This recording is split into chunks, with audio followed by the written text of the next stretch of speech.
নমস্কার বন্ধুরা, কেমন আছেন আপনারা সবাই? আশা করি খুব ভালো আছেন। আজকে আলুর দম রান্না করব, ছোটো আলুর দম। তা আগে কিছু মশলা আমি ভেজে নিয়েছি। দেখুন এখানে আছে পেঁয়াজ, রসুন, কাঁচা লঙ্কা, শুকনো লঙ্কা, পোস্ত, কাজু, টমেটো সব একটু ভেজে নিয়েছি। সেটা এখন পেস্ট করে রেখে দেবো। তেলের মধ্যে আমি জিরে, শুকনো লঙ্কা আর গরম মশলা, লবঙ্গ, এলাচ, দারচিনি ফোড়ন দিলাম। দিয়ে আলুটা সেদ্ধ করে রেখেছিলাম, দিয়ে খোসাটা ছাড়িয়ে এবার আলুটা একটু ভেজে নেবো। বেশি ভাজবো না, অল্প সামান্য। একটা শুকনো মশলা রেখেছি, জিরের গুঁড়ো, ধনের গুঁড়ো, লবণ, হলুদ, মিষ্টি। সেই মশলাটা এখন দিয়ে দেবো।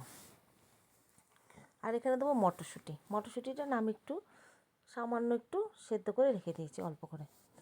তো মটরশুঁটিটা দিয়ে কিন্তু ছোটো আলুর দম রান্না করলে কিন্তু খুব ভালো লাগে, ভীষণ ভালো লাগে। রুটি দিয়ে, পরোটা দিয়ে। আমরা সকালবেলা আজকে রুটি করেছিলাম, রুটি দিয়ে খাওয়াবো। রুটি আমাদের ডেলি হয় সকালবেলা জলখাবারে। আর রাতেরবেলা আজকে লুচি হয়েছিল, তাই লুচি দিয়েও কিন্তু ভালো লাগে এই ছোটো আলুর দম কিন্তু। আর বাজারে গিয়ে না, সব থেকে ছোট্টো ছোটো একদম গুলির মতন ওই আলুগুলো কিন্তু খুব বেশি ভালো লাগে আমার। আর ছোটোবেলায় কিনে নিয়ে আসতাম।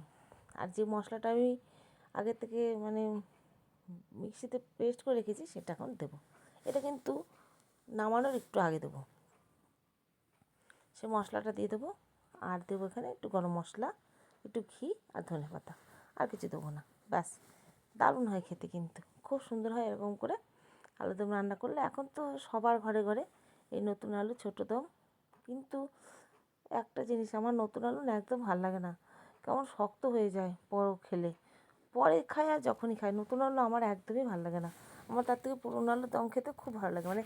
পুরনো আলু আমার ভালো লাগে, একদম নতুন আলু আমার একদম আগে করে পছন্দ না।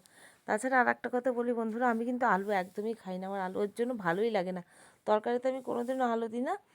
আর আমি আলু খাইও না, ভালো লাগে না আমার আলু খেতে। তা সবাই তো সমান না, সব বন্ধুরা হয়তো ভালোবাসে, কেউ ভালোবাসে হয়তো, কেউ ভালোবাসে না। কিন্তু আমার একদম আলু খেতে ভালো লাগে না। কেমন হলো রান্নাটা অবশ্য করে কিন্তু বলবেন। আর আর কি বলবো, ভালো থাকবেন সবাই। টাটা, রাখছি এখনকার মতন।